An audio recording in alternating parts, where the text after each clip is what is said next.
Mai Chiwenga Miniyotabo has been criticized for giving motivational speech ingori simple. Asi vanhu pavaedza kuti vataure naye vachida kumuataka, she actually came to their level. Achibva angova addressa saamai venyika. Welcome back to the channel. Please don't forget to like and subscribe.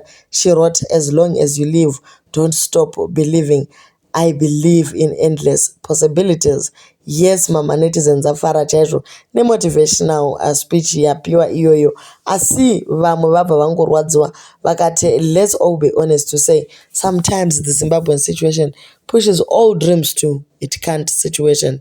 It's tiring. When one is speaking from a motivational school of thought, it sounds easy, or if they are from a privileged perspective like you, Minnie. But for the ordinary, it's tough out there. Amai vabva vangoti, Vedweka, inini I understand, dear, how frustrating life can be. So sorry. If you knew me personally and my story, where I came from, you would know this is far from being a motivational school of thought. This is what I believe in.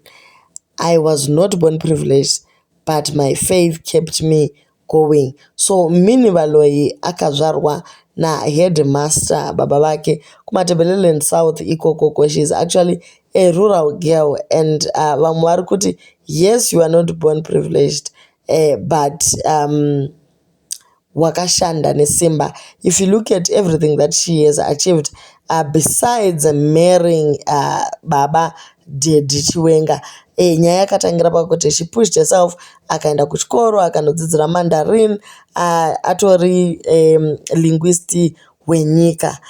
Kana kuchitwa matranslations chichi mama Minnie ndo ravo basa vachimanya vakadaro. So kana muchinzwa kuti ndiKenel havasi kumanya muground vachishudha bodo, ivo vari kushanda kune mamwe marank akasiyana siyana. So vari kuti ivo she did not just get everything that she wanted from a silver platter, vakatozvishandira. And if you look at a marriage, it is only 2 years ago, but vanga vato achieve so much more at the time. It's not easy, mama Minnie Baloyi. I used to be a strong believer, but not anymore. I stopped the day my hopes, my dreams, my visions were crushed. Being loyal for more than 15 years, and you get the most painful reward of your life. Zvakangooma. I'm still suffering from depression. Please, God, help us who have experienced such turmoils in life. Mama ndobva vataura vakati sorry mwanangu. So guys, munongoonawo kuti mama vanopinda mumaconversation vachitaura nevanhu vachivanyaradzawo kureva kuti yes, she understands where the masses are coming from and where we are as a country. Vamwe vakati, thank you mami, my sweetie, my favorite, for inspiring words. Your message is a reminder that hope and perseverance can overcome even the toughest challenges. We appreciate your unwavering optimism and commitment to encourage others. Keep shining your light and spreading positivity. As long as we live, indeed, let's never stop believing in a brighter future for ourselves, our family, and our nation. You are just so humble. Uzitobi Mtase. That's who you are, and we love that. Mama vangu fara vakati Vedweka nyabonga kakulu. Tirimo mcomment section imomo pane vativo helicopter that was reserved for you crashed yesterday.